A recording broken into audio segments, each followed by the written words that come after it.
Uma ótima tarde de terça-feira, dia 4 de agosto de 2020, a todos os amados do Pai Celestial, na gloriosa paz do Senhor Jesus, essa paz que excede a todo entendimento.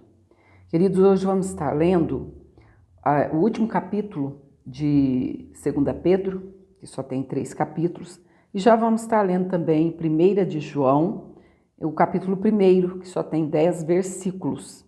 10 não. É isso, 10 versículos.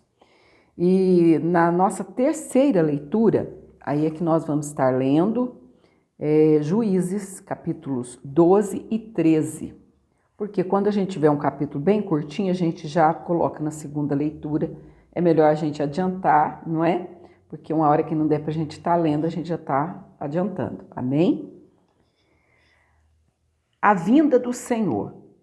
Amados, escrevo-vos agora esta segunda carta, em ambas as quais desperto com exortação a vosso ânimo sincero, para que vos lembreis das palavras que primeiramente foram ditas pelos santos profetas e do mandamento do Senhor e Salvador, mediante os vossos pecados, sabendo primeiro isto, que nos últimos dias virão escarnecedores, andando segundo as suas próprias concupiscências e dizendo: onde está a promessa da sua vinda? Porque, desde que os pais dormiram, todas as coisas permanecem como desde o princípio da criação. Eles voluntariamente ignoram isto, que, pela palavra de Deus, já desde a antiguidade existiram os céus e a terra, que foi tirada da água e no meio da água subsiste, pelas quais coisas pereceu o mundo de então, coberto com as águas do dilúvio.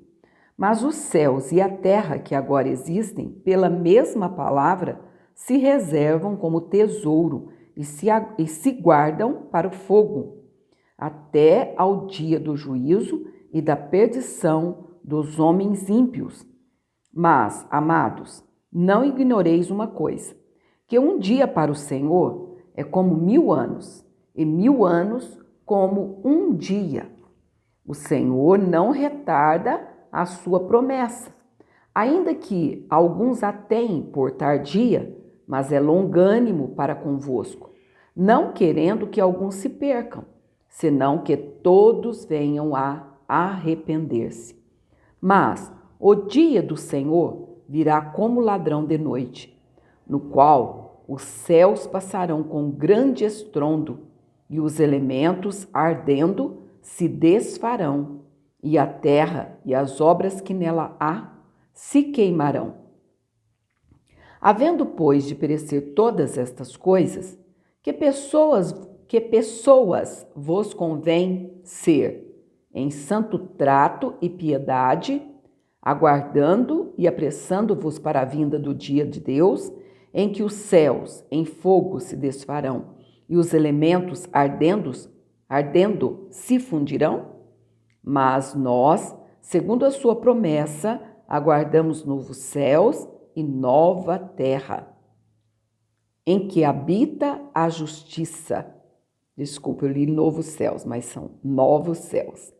Mas nós, segundo a sua promessa, aguardamos novos céus e nova terra, em que habita a justiça. Pelo que, amados,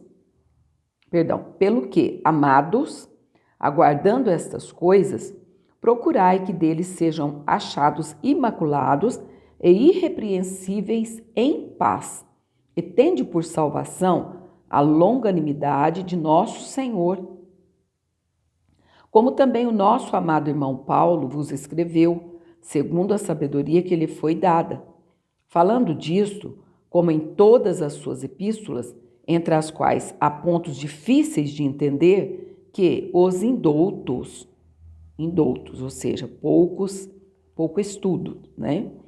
E inconstantes, torcem e igualmente as outras escrituras para a sua própria perdição. Vós, portanto, amados, sabendo isto de antemão, guardai-vos de que, pelo engano dos homens abomináveis, sejais juntamente arrebatados e descaiais da vossa firmeza. Antes, crescei na graça e conhecimento de nosso Senhor e Salvador Jesus Cristo. A Ele seja dada a glória, assim agora como no dia da eternidade. Amém. Oh, glória a Deus! Aqui terminamos então, amados, a segunda carta do apóstolo Pedro. Agora vamos então ler já o primeiro capítulo da primeira epístola universal do apóstolo João. Esse aqui é o apóstolo do amor, é aquele apóstolo que se reclinava no peito de Jesus. A palavra da vida foi manifesta na carne. O que era desde o princípio, o que vimos com os nossos olhos, o que temos contemplado e as nossas mãos tocaram da palavra da vida. Aí ele abre um parênteses aqui, porque a vida foi manifestada e nós a vimos e testificamos dela e vos anunciamos a vida eterna, que estava com o Pai e nos foi manifestada. O que vimos e ouvimos, isso vos anunciamos, para que também tenhais comunhão conosco. E a nossa comunhão é com o Pai e com seu Filho Jesus Cristo. Estas coisas vos escrevemos, para que o vosso gozo se cumpra. Deus é luz. Aqueles que não andam na luz não têm comunhão com Ele.